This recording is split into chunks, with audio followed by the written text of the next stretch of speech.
Friends, நம்ம முன்னாடி vacuum போட்டிருக்கோம். இப்போ வந்துட்டு கேஸ் ஏற்றியாச்சு. 0.3 0.4 ஆங்ஸ் எடுக்குது, ஓடிட்டுருக்கு. கண்டென்சர் வேக நல்லா வார்மாக இருக்குது. டெம்பரேச்சர் பார்த்து லெவலில் இருக்குன்ட்டு -5 டெம்பரேச்சரு ஓடிட்டுருக்கு. -5.1 இப்போ.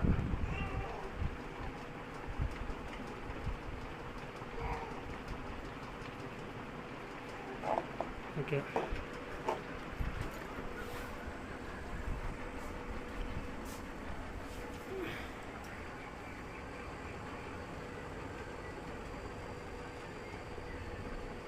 ஓகே, எல்லாமே நல்லா இருக்குது.